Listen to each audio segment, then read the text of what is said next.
Assalamualaikum, selamat datang di channel Suara Tante Bulan. Jangan lupa ketik selawat di kolom komentar. Semoga kita semua mendapatkan syafaat dari baginda Nabi Muhammad SAW. Amin. Jangan lupa juga dukung kami dengan cara like, komen, subscribe, dan share. Semoga sahabat semua selalu diberikan kesehatan, rezeki yang banyak dan barokah, serta diberi umur yang panjang. Amin. Dalam keadaan tanpa sadar, Safira mengikuti Bimo ke dalam kamarnya. Mereka saling berhadapan. Lalu, tanpa ragu, Bimo membungkuk dan memeluk Safira. Safira merasa cintanya tumbuh malam itu sehingga dia membalas yang dilakukan Bimo dengan penuh cinta. Di sebuah kota kecil di Jawa Tengah, hidup seorang wanita muda bernama Safira. Usianya baru 28 tahun. Namun hidup telah memberinya luka yang dalam. Ia adalah seorang janda. Suaminya, seorang pengusaha sukses di bidang konstruksi, meninggal mendadak akibat kecelakaan kerja di proyek besar yang ia tangani. Kabar itu datang begitu cepat, menghancurkan hati Safira hanya dalam sekejap. Safira tidak hanya kehilangan suaminya, tetapi juga kehilangan teman, sahabat, sekaligus penopang hidup. Namun di balik air mata itu, ia masih memiliki peninggalan berupa bisnis yang berjalan dan rumah besar yang kini terasa terlalu sunyi untuk ditinggali seorang diri. Kekayaan yang diwariskan seolah tak mampu membeli kembali kebahagiaan yang hilang. Malam-malamnya terasa panjang. Ruang-ruang rumah megah itu hanya dipenuhi keheningan dan bayangan masa lalu. Hidup sendiri ternyata bukan hal mudah. Banyak orang di sekitarnya menganggap Safira beruntung karena kaya raya. Namun mereka tidak tahu bahwa di balik harta itu ada kesepian yang mencekik. Ia sering berdiri di jendela rumah besarnya, menatap halaman yang luas, berharap ada seseorang yang bisa mengisi kekosongan itu. Sementara itu, di sebuah desa tak jauh dari kota, hidup seorang pemuda bernama Bimo. Usianya 22 tahun, ia baru saja lulus sarjana ekonomi. Namun, realitas berkata lain. Mencari pekerjaan di kota begitu sulit. Setiap lamaran ditolak.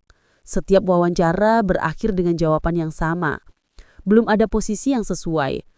Bimo kembali ke desa dengan tangan kosong, membawa rasa kecewa dan beban di pundaknya. Hari-harinya di desa dipenuhi rasa hampa. Ia merasa sia-sia menempuh pendidikan tinggi, bila akhirnya hanya duduk di rumah. Namun Bimo adalah pemuda yang tidak mudah menyerah. Ia percaya bahwa suatu saat jalan akan terbuka. Keyakinan itu membuatnya tetap tegar, meski kadang air mata jatuh di malam hari tanpa seorang pun yang tahu. Pertemuan antara Safira dan Bimo terjadi dengan cara yang tak pernah mereka bayangkan. Siang itu, Safira baru pulang dari toko miliknya. Ia membawa beberapa barang belanjaan dan berjalan menuju rumah. Namun langkahnya terhenti ketika kakinya tersandung di tangga depan. Tubuhnya oleng, lalu jatuh dengan keras ke lantai. Rasa sakit menjalar di pergelangan kakinya. Safira berusaha bangun, namun tak mampu berdiri. Ia panik sendirian dan tidak tahu harus bagaimana. Di saat genting itulah, Bimbo yang kebetulan lewat, melihat kejadian itu ia segera berlari mendekat. Dengan suara tegas ia bertanya, "Bu, apa Anda baik-baik saja?" Safira hanya menggeleng, wajahnya menahan sakit. Tanpa pikir panjang, Bimo menggendongnya. Tubuh Safira terasa ringan, namun degup jantungnya kian kencang. Bukan hanya karena rasa sakit, tapi juga karena terkejut dengan keberanian pemuda itu. Bimo mendawanya masuk ruang tamu, lalu meletakkannya dengan hati-hati di sofa besar. "Saya panggil dokter, Bu," ucapnya. Safira menahan tangannya. "Jangan dulu. Duduklah sebentar, saya hanya butuh istirahat.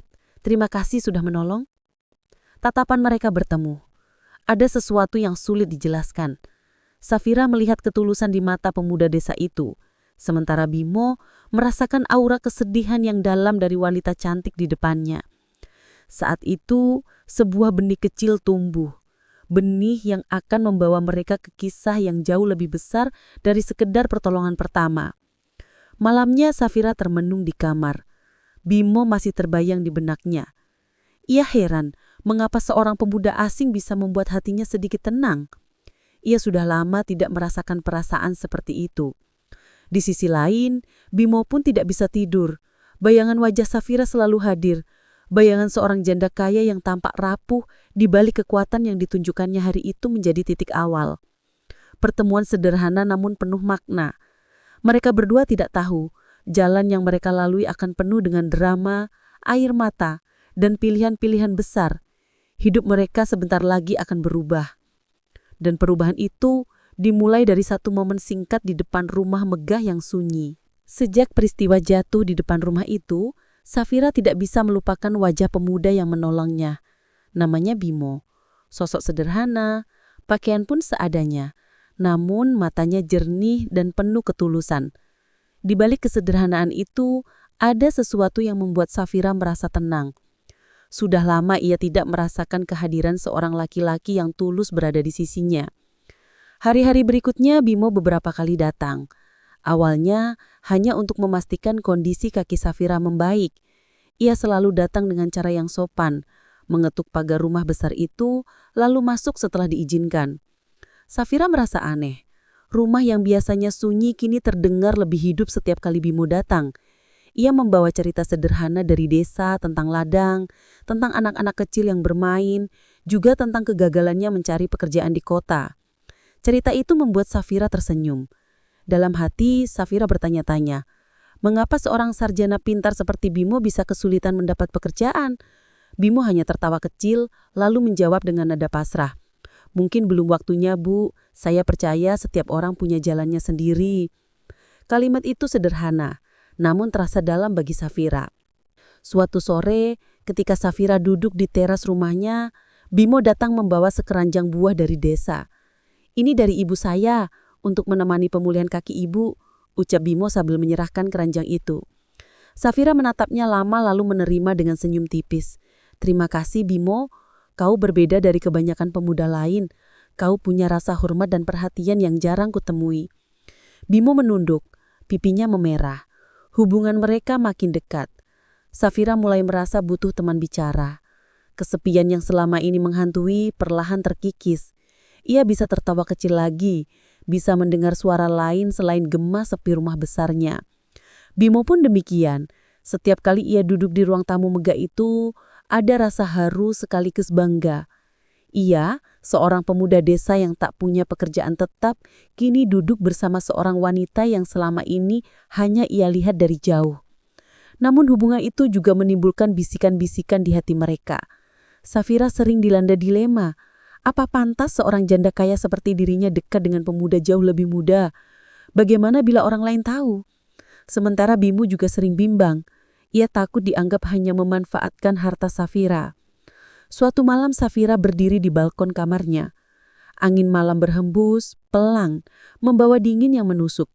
Ia menatap langit lalu berbisik pada dirinya sendiri. Apakah aku mulai menyukai anak muda itu? Pertanyaan itu membuat dadanya berdebar. Ia menggeleng, mencoba menghapus pikiran itu. Namun semakin ia mencoba, semakin kuat bayangan Bimo muncul di benaknya. Di sisi lain, Bimo pun tidak bisa tidur. Bayangan wajah Safira selalu hadir. Wajah seorang janda kaya yang tampak rapuh di balik kekuatan yang ditunjukkannya hari itu menjadi titik awal. Pertemuan sederhana namun penuh makna. Mereka berdua tidak tahu jalan yang mereka lalui akan penuh dengan drama, air mata, dan pilihan-pilihan besar. Hidup mereka sebentar lagi akan berubah. Dan perubahan itu dimulai dari satu momen singkat di depan rumah megah yang sunyi. Sejak peristiwa jatuh di depan rumah, Safira tidak bisa melupakan wajah pemuda yang menolongnya. Namanya Bimo. Sosok sederhana, pakaian pun seadanya. Namun matanya jernih dan penuh ketulusan. Di balik kesederhanaan itu, ada sesuatu yang membuat Safira merasa tenang. Sudah lama ia tidak merasakan kehadiran seorang laki-laki yang tulus berada di sisinya. Hari-hari berikutnya, Bimo beberapa kali datang. Awalnya hanya untuk memastikan kondisi kaki Safira membaik. Ia selalu datang dengan cara yang sopan, mengetuk pagar rumah besar itu, lalu masuk setelah diizinkan. Safira merasa aneh. Rumah yang biasanya sunyi kini terdengar lebih hidup setiap kali Bimo datang. Ia membawa cerita sederhana dari desa tentang ladang, tentang anak-anak kecil yang bermain, juga tentang kegagalannya mencari pekerjaan di kota. Cerita itu membuat Safira tersenyum.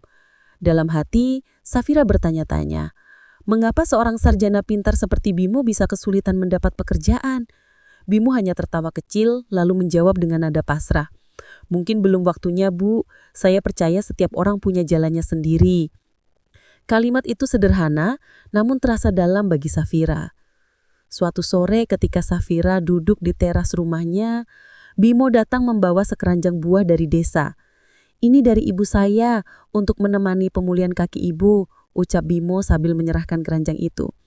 Safira menatapnya lama lalu menerima dengan senyum tipis. Terima kasih Bimo, tahu berbeda dari kebanyakan pemuda lain. Kau punya rasa hormat dan perhatian yang jarang kutemui. Bimo menunduk, pipinya memerah. Hubungan mereka makin dekat. Safira mulai merasa butuh teman bicara.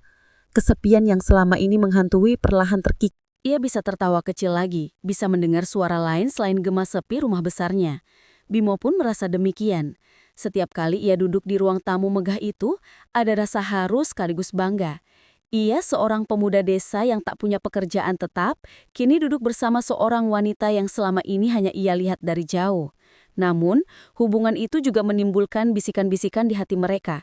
Safira sering dilanda dilema. Apa pantas seorang janda kaya seperti dirinya dekat dengan pemuda jauh lebih muda? Bagaimana bila orang lain tahu? Sementara Bimo juga sering bimbang. Ia takut dianggap hanya memanfaatkan harta Safira. Suatu malam, Safira berdiri di balkon kamarnya. Angin malam berhembus pelan, membawa dingin yang menusuk. Ia menatap langit lalu berbisik pada dirinya sendiri. Apakah aku mulai menyukai anak muda itu? Pertanyaan itu membuat badannya berdebar. Ia menggeleng, mencoba menghapus pikiran itu. Namun semakin ia mencoba, semakin kuat bayangan Bimo muncul di benaknya. Di sisi lain, Bimo pun duduk di kamarnya di desa termenung. Di meja kecil, ia menuliskan sesuatu di buku catatannya. Sebuah kalimat yang lahir dari isi hati. Aku hanya ingin ada untuknya, bukan untuk hartanya. Tapi apakah mungkin seorang seperti aku masuk ke dalam hidupnya? Bimo menutup buku itu lalu menghela napas panjang. Hari berganti, Safira akhirnya menawarkan sesuatu yang mengejutkan. Setelah melihat ketulusan Bimo, ia berkata, Bimo, aku butuh seseorang yang bisa membantuku, mengurus rumah, menemaniku ke toko, juga menjadi sopir pribadi. Aku tidak bisa selalu sendiri. Maukah kamu menerima tawaran ini? Bimo terdiam. Tawaran itu terlalu besar untuk seorang pemuda desa sepertinya. Namun tatapan Safira begitu serius. Akhirnya dengan suara rendah ia menjawab, kalau ibu percaya, saya siap membantu. Senyum tipis muncul di wajah Safira. Mulai besok kau tinggal di sini. Rumah ini terlalu besar untukku seorang diri. Keputusan itu mengubah segalanya. Bimo kini bukan hanya tamu, melainkan bagian dari kehidupan Safira. Suasana rumah besar itu pun perlahan berubah. Suara langkah kaki, tawa singkat, obrolan sederhana. Semua membuat dinding yang dulu sunyi kembali hidup. Namun bersama kehangatan itu, ada juga ketegangan yang tak terlihat. Benih perasaan yang mulai tumbuh semakin sulit disembunyikan. Mereka berdua belum tahu bahwa keputusan sederhana itu akan membawa mereka ke jalan penuh drama, ujian dan pertaruhan hati. Sebuah perjalanan yang baru saja dimulai. Pagi pertama Bimo tinggal di rumah Safira terasa berbeda. Udara masih dingin ketika ia bangun lebih awal. Mencoba membiasakan diri dengan suasana rumah besar yang terasa asing. Langkahnya hati-hati, seolah takut mengganggu keheningan. Ia berjalan melewati lorong panjang dengan dinding penuh lukisan. Aroma wangi bunga dari taman belakang menyeruak, memberi kesan hangat di tengah kemegahan rumah itu. Safira sudah bangun lebih dulu. Ia duduk di meja makan mengenakan gaun sederhana berwarna biru. Senyum tipis muncul saat melihat Bimo datang. Selamat pagi Bimo, kau sudah terbiasa dengan kamar barumu? Tanyanya lembut. Bimo mengangguk. Iya Bu, terima kasih sudah memberi saya tempat tinggal. Rasanya seperti mimpi bisa berada di sini. Safira menatapnya sebentar lalu menjawab. Jangan anggap ini mimpi. Anggap saja rumah ini sekarang juga rumahmu. Hari-hari berikutnya berjalan dengan ritme baru. Bimo mulai menjalankan tugasnya. Ia mengantar Safira ke toko, memastikan jadwal rapat bisnis berjalan sekaligus menjaga keamanan rumah. Meski sederhana, Bimo menunjukkan tanggung jawab besar. Safira kagum dengan ketekunan itu. Ia tidak hanya menjalankan perintah, tapi juga memperhatikan hal-hal kecil. Ia merapikan bunga di taman, memeriksa lampu-lampu, bahkan membantu menyusun laporan keuangan. Kehadiran Bimo membuat Safira merasa lebih ringan. Beban yang dulu ditanggung seorang diri kini terbagi. Rumah besar itu perlahan berubah. Suara langkah kaki Bimo, obrolan singkat di selama malam, dan tawa kecil ketika mereka membicarakan hal-hal remeh. Semua menghadirkan kehidupan baru. Namun di balik kenyamanan itu, ada juga rasa canggung yang sulit dijelaskan. Suatu sore mereka duduk di taman belakang. Safira membaca buku sementara Bimo sibuk memangkas tanaman. Angin berhembus pelan, membawa suasana damai. Namun tiba-tiba, buku yang dipegang Safira terlepas. Bimo buru-buru mengambilkannya. Saat tangannya menyentuh buku itu, jemarinya tanpa sengaja bersentuhan dengan tangan Safira. Seketika keduanya terdiam. Safira menunduk, wajahnya memerah. Bimo cepat-cepat menarik tangannya lalu berkata pelan, "Maaf, Bu." Safira tersenyum kecil, berusaha menutupi degup jantung yang kencang. "Tidak apa-apa, Bimo." Sejak kejadian itu, ada jarak tipis yang mulai terasa. Mereka saling menjaga sikap, namun justru semakin sulit mengendalikan perasaan. Bimo sering menatap Safira diam-diam. Ia tahu wanita itu masih muda, cantik, dan penuh wibawa. Namun ia juga sadar status mereka berbeda jauh. Safira adalah janda kaya, sementara dirinya hanya pemuda desa tanpa masa depan jelas. Safira pun merasakan hal yang sama. Malam-malamnya dipenuhi kegelisahan. Ia berdiri di depan cermin kamarnya, menatap dirinya sendiri. Apa yang sebenarnya aku rasakan pada Bimo? Apakah benar hanya karena kesepian, atau ini cinta yang nyata? Pertanyaan itu membuatnya sulit tidur. Ketegangan semakin terasa ketika suatu malam listrik rumah padam karena hujan deras. Safira panik mengingat kejadian tragis masa lalu ketika suaminya meninggal juga saat hujan lebat. Bimo yang mendengar langkah terburu-buru segera menghampirinya dengan senter di tangan. "Tenang, Bu, saya ada di sini." Safira menatap wajah Bimo yang diterangi cahaya redup. Untuk sesaat, dunia terasa berhenti. Hanya ada mereka berdua di tengah gelap dan suara hujan yang deras. Detik itu, Safira merasakan getaran yang sulit dijelaskan. Hatinya yang rapuh menemukan sandaran baru. Namun ia masih ragu, masih takut dengan penilaian orang lain. Sementara Bimo, meski ingin mengatakan isi hatinya, memilih diam. Ia tahu waktunya belum tepat. Malam itu berakhir dengan tenang setelah listrik menyala kembali. Namun bayangan wajah satu sama lain tetap melekat di benak mereka. Benih perasaan kini tumbuh lebih kuat, menunggu waktu untuk mekar. Rumah besar yang dulu sunyi kini benar-benar hidup kembali, bukan hanya dengan suara, tapi juga dengan rasa yang perlahan membara. Hari-hari terus berjalan dan kedekatan antara Safira dan Bimo semakin sulit disembunyikan. Setiap momen kebersamaan meninggalkan jejak dalam hati mereka. Dari tawa kecil saat makan malam, percakapan ringan di perjalanan hingga keheningan yang terasa nyaman ketika mereka duduk berdampingan. Semua itu menumbuhkan sesuatu yang lebih dari sekedar rasa syukur atau kebersamaan. Namun, semakin besar rasa itu tumbuh, semakin besar pula kegelisahan yang mereka rasakan. Safira kerap terjaga di malam hari memikirkan satu hal yang sama berulang kali. Apa benar aku mencintainya? Apa pantas seorang janda kaya jatuh cinta pada pemuda desa yang baru saja meniti hidup? Ia berdiri di depan jendela kamarnya, menatap pekat malam. Hatinya berdebar setiap kali bayangan Bimo muncul. Bimo pun merasakan hal yang sama. Ia tahu dirinya hanya seorang pemuda sederhana. Namun setiap kali melihat Safira, ia merasa ada sesuatu yang kuat menariknya. Ketulusan wanita itu, kesendiriannya, juga keberanian yang ia miliki membuat Bimo kagum. Tapi ia menahan diri, takut dianggap hanya mengejar harta. Perasaan itu ia simpan rapat, meski semakin hari semakin sulit. Hingga suatu sore yang cerah ketika matahari mulai kecondong ke barat, Safira mengajak Bimo duduk di taman belakang. Taman itu penuh bunga yang bermekaran, seolah ikut menyambut sesuatu yang akan terjadi. Safira tampak gelisah. Tangannya memainkan helaian rambut. Matanya sesekali menatap Bimo lalu berpaling lagi. Bimo merasakan ada yang berbeda. "Ada apa, Bu?" tanyanya pelan. Safira terdiam sejenak lalu menarik napas panjang. "Bimo, aku ingin bicara jujur.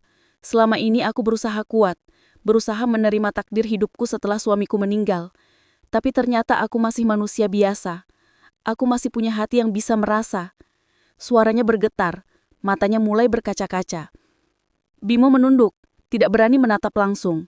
Namun Safira melanjutkan. "Aku tahu kita berbeda. Aku lebih tua dari kamu. Aku punya harta, sementara kau baru memulai hidupmu. Tapi Bimo, sejak pertama kali kau menolongku, ada sesuatu yang berubah dalam diriku. Aku merasa hidup lagi. Aku merasa tidak sendirian. Dan hari ini aku ingin jujur. Aku mencintaimu. Kata-kata itu meluncur begitu saja, namun terasa seperti petir di hati Bimo. Ia terdiam, seakan dunia berhenti berputar. Ia menatap Safira. Wajahnya merah, hatinya berdebar hebat. Semua perasaan yang ia simpan selama ini menyeruak keluar. Safira, suara Bimo pelan penuh keraguan. Saya juga merasakan hal yang sama. Saya sudah lama menahan perasaan ini karena takut dianggap salah. Saya takut orang lain menilai saya hanya ingin memanfaatkan. Tapi sebenarnya sejak pertama kali melihat ketulusanmu, saya sudah jatuh hati. Saya mencintaimu bukan karena hartamu, tapi karena siapa dirimu. Air mata Safira jatuh. Ia menutup wajah sebentar lalu tersenyum. Harukinu, terima kasih Bimo. Aku takut sekali mendengar jawabanmu. Tapi kini aku lega. Momen itu menjadi titik balik. Mereka duduk berdekatan membiarkan keheningan berbicara lebih banyak daripada kata-kata. Angin sore bertiup lembut, bunga-bunga di taman bergoyang, seolah ikut menyambut pengakuan itu.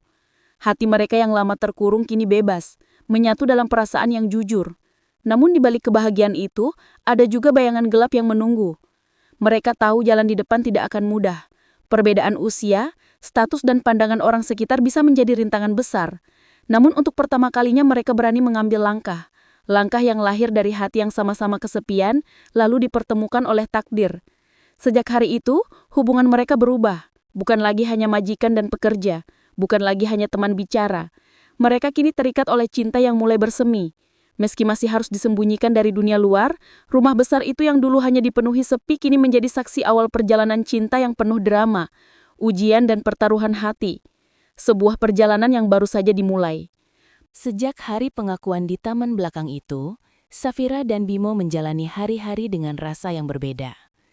Ada senyum kecil yang selalu muncul di wajah Safira setiap kali melihat Bimo. Ada semangat baru dalam diri Bimo setiap kali ia mengantar Safira ke toko atau sekadar menemaninya makan malam. Rumah besar itu kini benar-benar hidup dengan kebersamaan.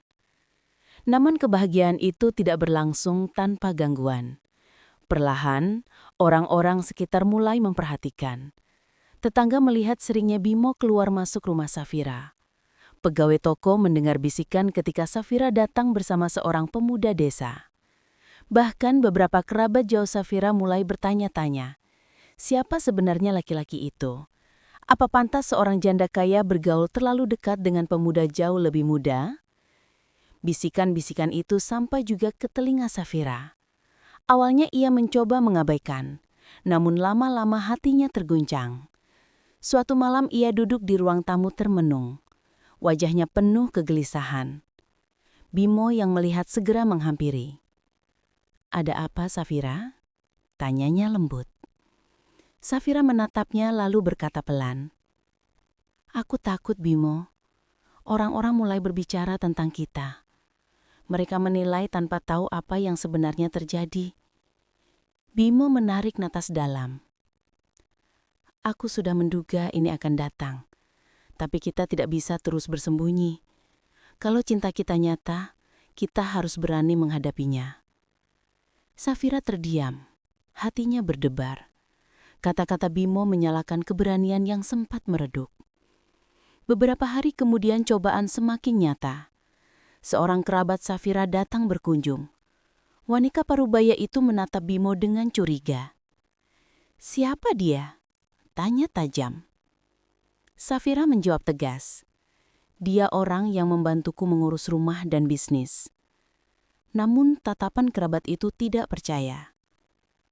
Setelah Bimo keluar, kerabat itu mendekat dan berbisik, "Safira, kau harus hati-hati. Jangan sampai kau dimanfaatkan. Banyak pemuda yang hanya mengincar hartamu." Kata-kata itu menusuk hati Safira. Malam itu ia menangis di kamarnya. Bimo yang mendengar hanya bisa mengetuk pintu dan berkata, "Aku tidak akan pergi. Aku ada di sini bukan karena harta. Percayalah." Safira menutup wajah dengan tangannya, berperang antara rasa takut dan rasa cinta. Hari-hari berikutnya menjadi lebih menegangkan. Gosip mulai beredar di desa Bimo. Orang-orang berbisik di belakang punggungnya. Menuduhnya meninggalkan prinsip demi mengejar kemewahan. Bimo merasa terhimpit. Namun setiap kali ia melihat Safira, rasa itu menguat kembali. Ia tahu hatinya jujur dan kejujuran itulah yang membuatnya tetap bertahan. Suatu sore Safira mengajak Bimo kembali duduk di taman belakang. Suasananya mirip dengan saat mereka saling mengungkapkan perasaan. Namun kali ini wajah Safira serius. Bimo, aku tidak ingin hidup dalam bayang-bayang gosip. Aku tidak ingin terus bersembunyi. Tapi aku juga takut kehilangan semua yang telah kita miliki. Apa kau yakin dengan pilihan ini? Bimo menatap mata Safira dalam, melihat ketulusan sekaligus ketakutan di sana. Dengan suara mantap, ia menjawab, "Aku yakin, Safira. Aku tidak punya apa-apa selain diriku sendiri. Tapi aku ingin memberikan semua yang aku punya untukmu. Kalau kita harus menghadapi dunia, aku siap berdiri di sampingmu." Air mata menetes di pipi Safira. Ia menggenggam tangan Bimo erat. "Aku juga siap, Bimo. Aku tidak peduli lagi apa kata orang. Yang penting hatiku tahu siapa yang kucinta." Pengakuan itu menjadi titik balik. Mereka sadar cinta sejati bukan hanya soal perasaan, tetapi juga keberanian melawan penilaian dunia. Malam itu, untuk pertama kalinya Safira tidur dengan hati lebih tenang. Ia tahu bersama Bimo, ia tidak lagi berjalan sendirian. Matahari pagi menembus jendela besar rumah Safira, membawa kehangatan yang berbanding terbalik dengan suasana hatinya. Beberapa hari terakhir, gosip tentang dirinya dan Bimo semakin memanas. Tidak hanya tetangga dan kerabat, bahkan rekan bisnis mendiang suaminya mulai ikut campur. Salah satu rekan lama, Pak Surya, mendatangi Safira dengan nada penuh peringatan. "Safira, kau harus ingat nama baik keluarga suamimu ada di pundakmu. Jangan hancurkan itu dengan berhubungan dengan pemuda desa yang tidak jelas asal-usulnya." Kata-kata itu membuat Safira tersentak. Ia merasa terjepit. Apakah cintanya benar-benar sebuah kesalahan? Bimo yang mendengar kabar itu dari pelayan rumah memilih menemuinya di ruang kerja. Ia melihat Safira duduk lemas memegang kepala dengan tangan gemetar. "Safira," katanya lembut. Safira menatapnya dengan mata berkaca-kaca. "Bimo, aku lelah. Semua orang menentang kita. Aku tak ingin kau juga menjadi korban hinaan karena aku. Mungkin kita harus berhenti di sini." Bimo terdiam. Hatinya seperti diremas. Namun dalam keheningan itu, ia meraih tangan Safira. "Tidak, kau tidak mengerti. Aku di sini bukan karena kebetulan. Aku di sini karena hatiku sudah memilihmu. Kalau aku mundur sekarang, berarti aku pengecut. Dan aku bukan pengecut." Air mata Safira jatuh. Ada kekuatan baru yang menyusup masuk ke dalam dirinya. Namun badai belum reda. Malam itu kerabat Safira yang paling vokal, Tante Ratna datang bersama 2 anggota keluarga lain. Mereka duduk di ruang tamu, wajah penuh amarah. "Kami tidak akan diam. Kalau kau tetap bersama pemuda itu, kami akan menuntut bagian dari warisan. Kau akan kehilangan segalanya. Rumah ini, toko itu, semua bisa kami rebut secara hukum." Ucapan itu menghantam seperti petir. Safira membeku. Bimo yang duduk di sampingnya mengenggan tangan. Tapi ia tetap tenang. Dengan suara mantap, ia berkata, "Ambillah semua harta kalau itu yang kalian inginkan. Aku tidak butuh apa-apa. Aku hanya butuh Safira." Kerabat-kerabat itu terdiam sesaat, tidak menyangka keberanian Bimo.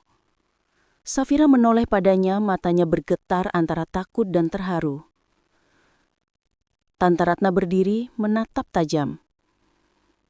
"Kau akan menyesal," katanya lalu pergi meninggalkan mereka. Setelah mereka pergi, Safira menangis di pelukan Bimo. "Kau gila, Bimo. Mereka benar-benar bisa mengambil semua ini." Bimo mengusap rambutnya. "Biarlah. Apa gunanya rumah besar kalau kita tak bisa bahagia di dalamnya? Aku lebih memilih gubuk kecil denganmu daripada istana tanpa cinta." Kata-kata itu menyalakan api baru dalam hati Safira. Untuk pertama kalinya, ia merasakan ketenangan sejati. Malam itu mereka berdua membuat janji. Apapun yang terjadi, mereka akan tetap bersama. Hari-hari berikutnya penuh dengan ketidakpastian.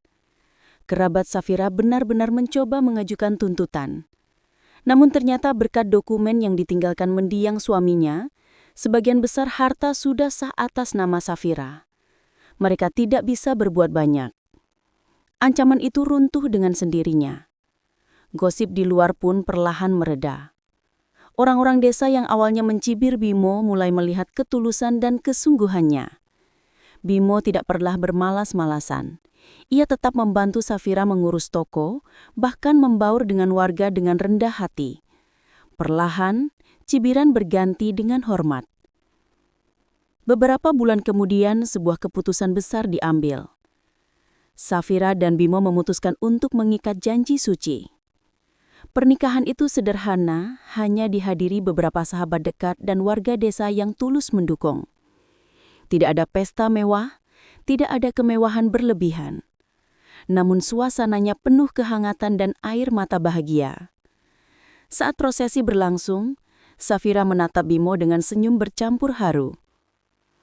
Aku tak pernah menyangka setelah semua kehilangan, Tuhan masih memberikan hadiah terbesar. Kamu, Bimo. Bimo menggenggam tangannya erat. Dan aku berjanji, aku akan menjagamu bukan karena hartamu, tetapi karena hatimu.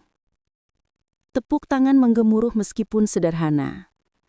Di tengah ruangan kecil itu, dua hati yang pernah hancur kini dipersatukan.